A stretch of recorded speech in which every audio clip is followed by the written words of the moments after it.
Amém. Graça e paz. Enquanto as mulheres não brigam, né? Eu vou jogando, né? Fico jogada no fogo. Já quero dizer de antemão que eu não sou pregadora, tá bom? O Jorge falou, queria que as mulheres pregassem. Eu sou alguém que o Senhor confiou para trazer uma mensagem. E talvez o que eu fale aqui essa noite não seja nada novo. Talvez o que eu fale nessa noite não seja nada que você já não tenha ouvido antes. Mas às vezes a gente se esquece de algumas coisas que a gente já leu, que a gente já ouviu. E aí o Senhor, Ele nos traz a memória para que a gente possa voltar a treinar aquilo que nós precisamos saber um pouco mais da palavra do Senhor. Amém? Eu queria que vocês abrissem a Bíblia comigo em Lucas. Lucas capítulo 13.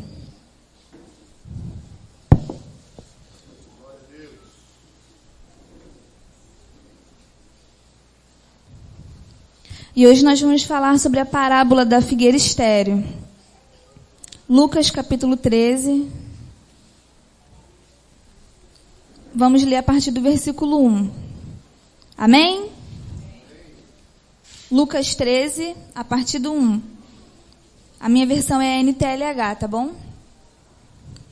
Naquela mesma ocasião, algumas pessoas chegaram e começaram a comentar com Jesus, como Pilatos havia mandado matar vários galileus, no momento em que eles ofereciam sacrifícios a Deus.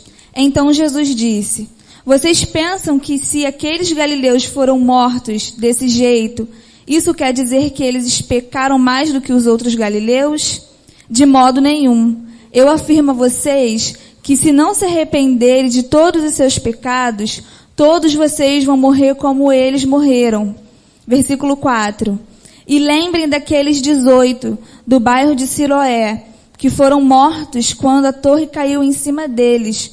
Vocês pensam que eles eram piores do que os outros que moravam em Jerusalém? De modo nenhum. Eu afirmo a vocês que se não se arrependerem dos seus pecados, todos vocês vão morrer do mesmo jeito. Não feche essa Bíblia ainda. Aqui nessa primeira parte, a gente começa a se deparar com o texto, e essa história, essa parábola, só Lucas ela vai narrar essa parábola. Os outros 4 evangelhos não vão dizer sobre essa palavra da figueira estéril. E aqui nessa primeira parte, a gente encontra um povo que os galileus, eles foram oferecer sacrifícios no templo. E aí Pilatos, por algum motivo, dá uma ordem para matar aqueles galileus que estavam ali oferecendo o sacrifício no templo. E o sangue daqueles galileus se misturavam com aquele sangue do sacrifício. E aí algumas pessoas foram até Jesus e começaram a comentar, começaram a especular. E elas queriam saber de Jesus o porquê que aqueles galileus tinham morrido daquela forma. A grande questão aqui nessa primeira parte é que eles não estavam preocupados com a grande chacina que tinha acontecido, que Pilatos tinha feito, com a maldade que estava acontecendo com aqueles galileus. Eles estavam ali, provavelmente, perguntando, especulando e querendo saber de Jesus o porquê eles morreram daquele jeito. Era como se fosse assim, eles chegaram para Jesus para falar assim, eles morreram. Eles foram assassinados, tiveram aquela chacina lá no templo e provavelmente foi por causa do pecado deles. Só que a gente se depara nesse pequeno pedaço com Jesus percebendo o que aquele povo queria dizer. E Jesus ele fala para eles da seguinte forma: vocês lembram daqueles 18 de Siloé? Que a torre caiu em cima? E eram episódios diferentes, porque lá no templo os galileus oferecendo sacrifício, Pilatos, não se sabe porquê, mandou matar aqueles galileus. E já na torre de Siloé, não foi ninguém que mandou matar, foi um acaso, foi um acidente. E o que Jesus queria dizer para aquele povo que estava ali questionando, falando assim, eles morreram. Porque na mente deles, o que tinha acontecido ali no templo, era o seguinte, eles morreram porque eles pecaram, eles morreram daquele jeito porque eles fizeram alguma coisa. Alguma coisa deve ter acontecido, algum pecado ele deve ter cometido para eles terem morrido de uma forma tão brutal. E, de repente, por uma forma até mesmo política, ou, de repente, para querer saber de Jesus algo mais, eles estavam ali especulando um pouco mais do que poderia ter acontecido para aquele povo ter morrido. E Jesus fala para eles assim: vocês lembram daqueles 18 que morreu quando a torre de Siloé caiu? Jesus, ele começa a mostrar para aquele povo que um acidente aconteceu. Só que aquele povo, eles não conseguiam entender que tinha sido um acidente. Eles estavam mais preocupados com o que eles tinham feito para ter morrido daquele jeito do que com a morte deles. E a gente se depara com isso acontecendo até mesmo nos dias de hoje. Às vezes, a gente se esquece da dor do nosso próximo e a gente começa a focar só no pecado dele. Às vezes a gente se esquece da dor do nosso próximo e começa a se perguntar: não, mas fulano deve ter feito alguma coisa para estar passando por isso. Fulano deve ter pecado. Fulano morreu daquele jeito, alguma coisa aconteceu. E aí eu começo a me lembrar também de Jó, que muitos julgavam ele porque achavam que ele estava passando por aquela situação porque ele tinha pecado, porque ele merecia. E a gente vê aqui nesse primeiro pedaço que esse é um pensamento que já é um pensamento antigo nosso. E às vezes eu fico muito triste porque eu vejo esse pensamento no nosso meio. A gente está vendo algumas semanas atrás, até mesmo no Facebook, algumas pessoas falando sobre o caso da Síria. E eu fiquei indignada porque tinha gente falando assim: não vamos orar não, porque a Síria da Bíblia é a mão de Deus pesando e a gente não tem que orar. E eu fiquei me perguntando: que miserável somos nós.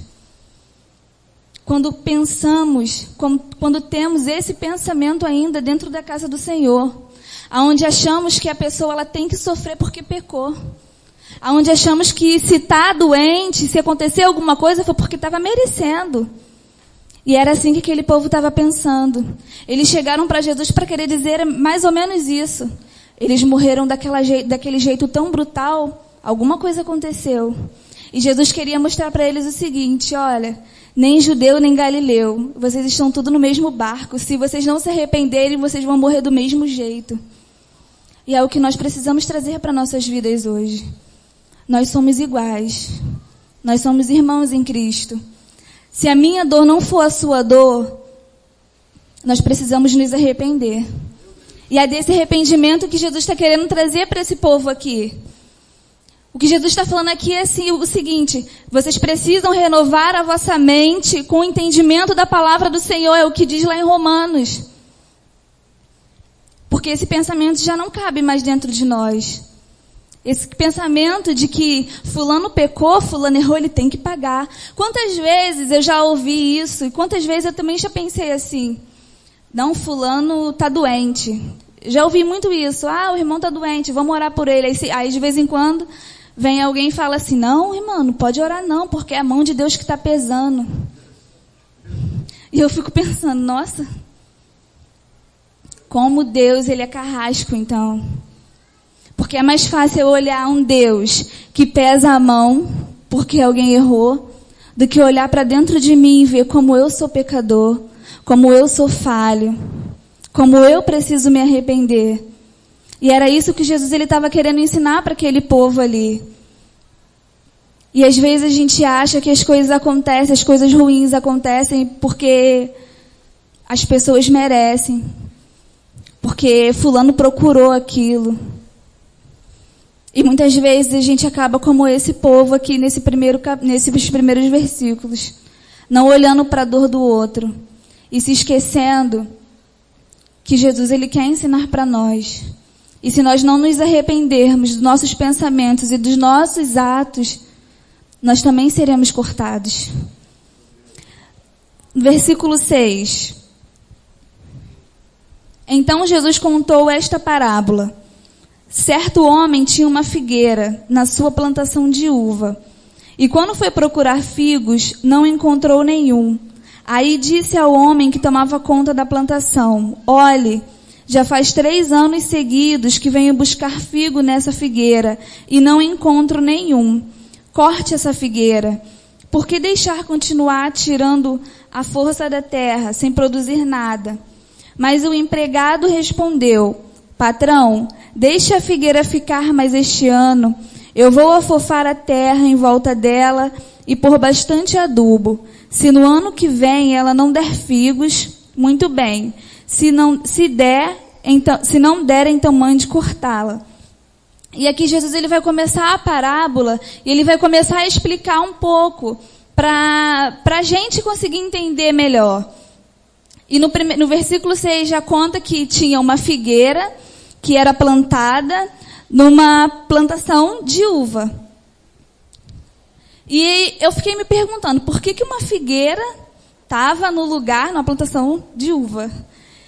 E aí eu comecei a pesquisar um pouco e eu comecei a entender que naquela época os judeus eles tinham esse costume era comum entre os judeus eles plantarem, porque a terra onde eles plantavam, onde tinha vinha, onde eles plantavam as uvas, era uma terra muito fértil, era uma terra muito boa de se plantar, aonde dava frutos. Então eles aproveitavam aquele pedaço de terra, onde sobrava algum pedaço, e plantavam também as figueiras, para não desperdiçar a terra. Só que o detalhe importante e engraçado é que aonde estavam as vinhas, elas eram pequenas, elas não eram tão grandes. Era possível se ver elas direitinhos. E já a figueira não, ela é uma árvore grande, é uma árvore maior, que ocupa espaço, que ocupa talvez até mais tempo por ser maior. Só que ela estava ali, plantada juntas. E na lei de Moisés, havia uma condição para aquela figueira, para aquela árvore dar fruto. Na lei de Moisés havia uma condição, que é somente a partir do 5º ano os frutos da árvore poderiam ser consumidos. Os 3 primeiros anos daquela árvore plantada, mesmo que não fosse a figueira, que fosse outra árvore, os 3 primeiros anos daquela árvore de frutos, eles tinham que ser jogados fora. Eles tinham que ser descartados. A partir do 4º ano que aquela árvore produziria fruto, ela tinha que ser ofertada ao Senhor. E só no 5º ano em diante é que poderiam ser consumidos aqueles frutos. E o dono daquela figueira, quando ele foi lá para encontrar os frutos, ele já estava 3 anos para ir procurando frutos naquela árvore. E não achava.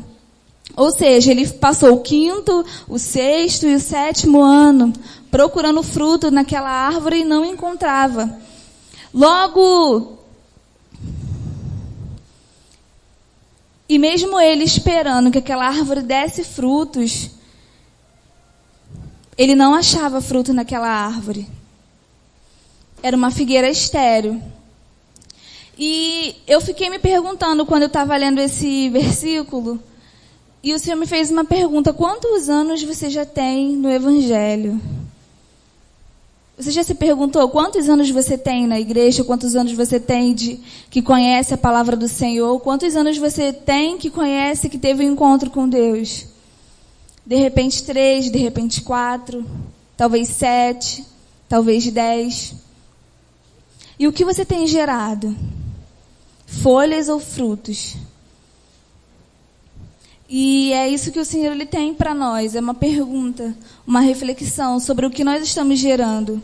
Se nós estamos gerando algo que realmente vem da parte do Senhor, porque aquela figueira ela estava ali plantada num solo, num terreno bom, ela estava sugando nutrientes daquele terreno, daquele solo, ela estava sendo alimentada, ela estava sendo regada, ela estava sendo cuidada, e mesmo assim ela não conseguia produzir nada, porque ela era estéril. E às vezes nós estamos assim dentro da casa do Senhor. Às vezes estamos anos na casa do Senhor, estamos anos na presença do Senhor, mas nós estamos rodeados por um terreno até fértil, um terreno bom, mas não conseguimos produzir nada. Só extraímos do solo, extraímos e não conseguimos oferecer nada. E o Senhor, Ele nos chama para um arrependimento. E eu comecei a entender que arrependimento não era chorar. Que arrependimento não era falar, eu estou arrependido. Arrependimento é começar a gerar frutos. Quando a gente realmente se arrepende, a gente começa a gerar. Só que às vezes a nossa raiz, por mais que o solo seja bom, por mais que a terra seja fértil, às vezes a nossa raiz está doente.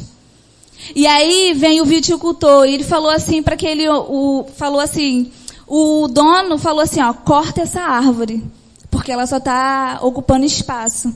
Porque a figueira era uma árvore grande, uma árvore estrondosa, que ocupava espaço. E aí o viticultor, durante 3 anos, procurando figo naquela figueira e não achava. E ele chegou para aquele empregado e falou assim, ó, corta ela fora. Só que esse corta, em algumas versões, vai dizer arranca. E era realmente, na íntegra, era arrancar. Porque na tradição, quando um terreno era muito árido, você só tinha essa opção de arrancar fora. E se você perceber, quando você corta uma árvore, ela pode crescer de novo. Agora, quando você arranca uma árvore, ela não cresce de novo, porque você tira a raiz.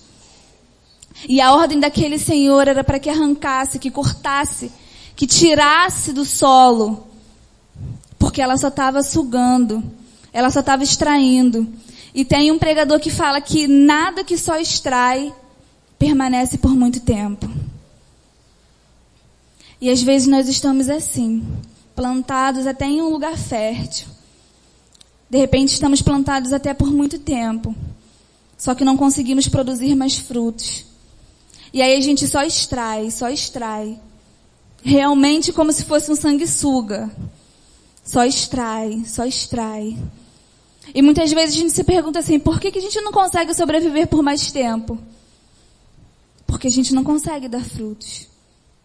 Eu lembro que quando o Davi nasceu, logo assim que ele nasceu, eu ainda não tinha leite no meu seio. E a enfermeira, ela veio e ela falou, tem que estimular para poder sair o leite. E eu lembro que doeu, rachou, sangrou o seio.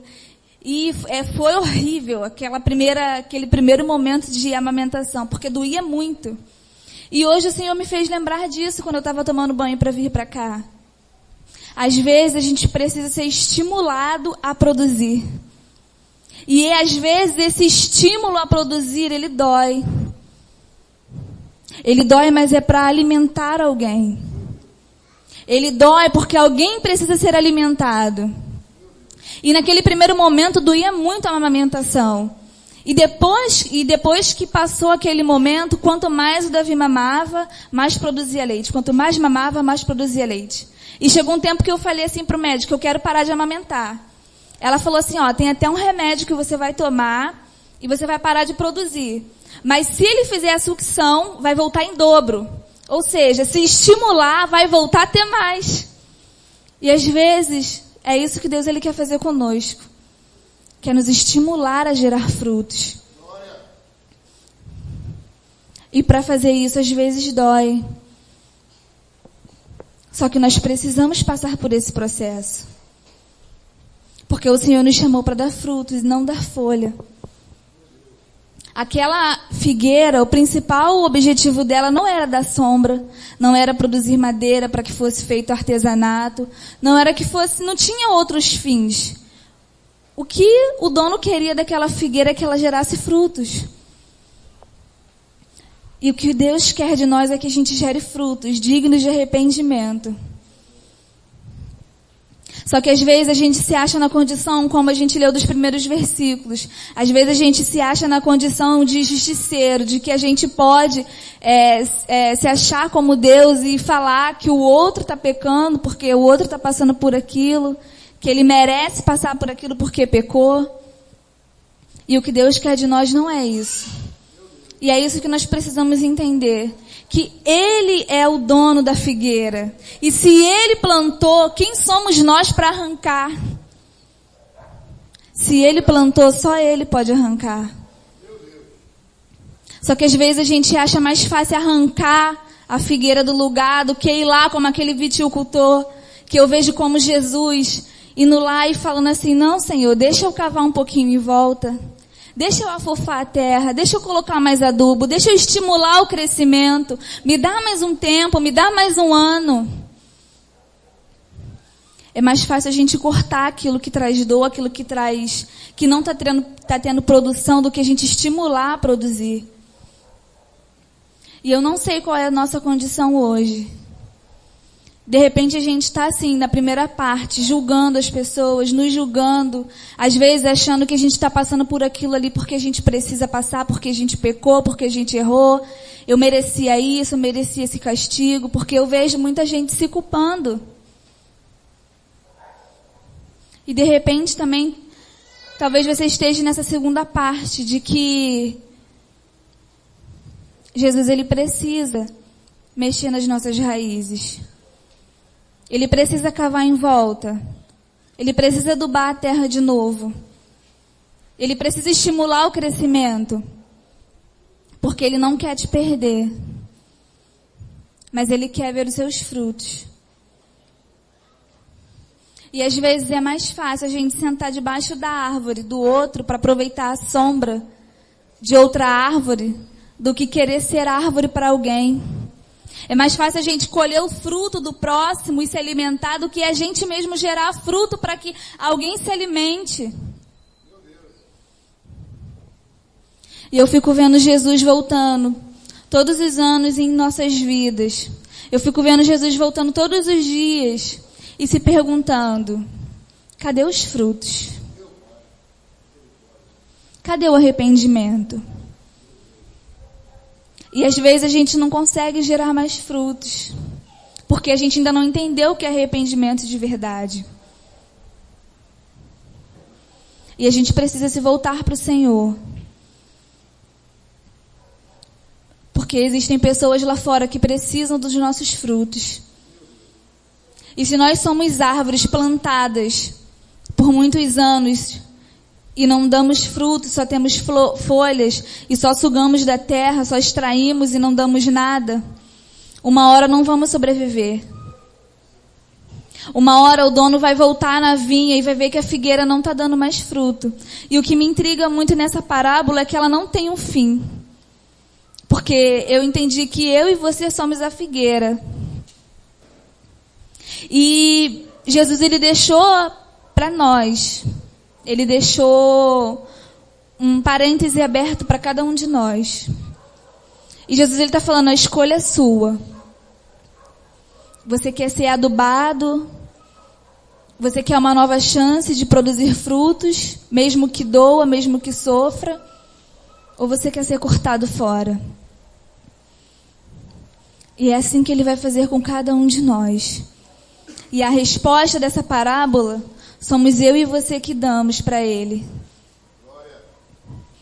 Eu queria ler com vocês para a gente fechar Lucas, capítulo 3,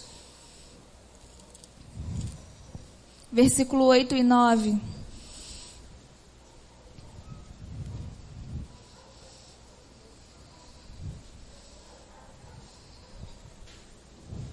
Lucas 3, 8 e 9. Façam coisas que mostrem que vocês se arrependeram de seus pecados. E não digam uns aos outros: nós somos descendentes de Abraão. Pois eu afirmo a vocês que até desta pedra Deus pode fazer descendente de Abraão. O machado já está pronto para cortar a árvore pela raiz. Toda árvore que não dá frutas boas, será cortada e jogada no fogo. E nesse versículo eu entendi que não basta apenas dar frutos. Porque o pecado também gera fruto. Frutos de morte. Então aqui eu começo a entender que não basta apenas dar fruto, porque se você der fruto azedo, não serve, não presta. Ninguém consegue se alimentar de um limão. Quem consegue comer o limão inteiro e falar assim: eu estou satisfeito, matou minha fome? Mas se você pega uma maçã, você consegue se satisfazer. E às vezes nós estamos assim, estamos plantados, estamos rodeados por terras boas, até estamos dando fruto, mas estamos dando fruto azedo, frutos que não servem para alimentar. Sabe assim, uma hora eu estou bem, uma hora eu não estou. Uma hora eu posso contar com você, uma hora eu não posso contar com você. Uma hora eu falo assim: Senhor, eis-me aqui. Uma hora eu falo assim: Senhor, eu não quero saber de nada. Uma hora eu julgo o irmão, uma hora eu quero ajudar o irmão. Uma hora eu tenho força para prosseguir, outra hora eu não tenho força mais para prosseguir. Isso significa que o viticultor precisa mexer na sua raiz e descobrir por que os frutos estão ruins. Por que não está dando frutos bons? Não basta apenas dar frutos. Precisamos dar frutos bons. Frutos que alimentem. Frutos de arrependimento. Porque todos nós somos sujeitos a errar. Todos nós estamos sujeitos a dar um passo em falso. Mas quando nós entendemos que nós precisamos de frutos de arrependimento, quando entendemos o que é o verdadeiro arrependimento, nós conseguimos gerar frutos que alimentem o nosso próximo. Eu queria que vocês fechassem os olhos e eu queria orar com vocês. Nesse último versículo, quando o viticultor ele vai lá e intercede pelaquela árvore, eu consigo ver como se fosse Jesus intercedendo por nós. Eu consigo entender que aquele homem, ele não tinha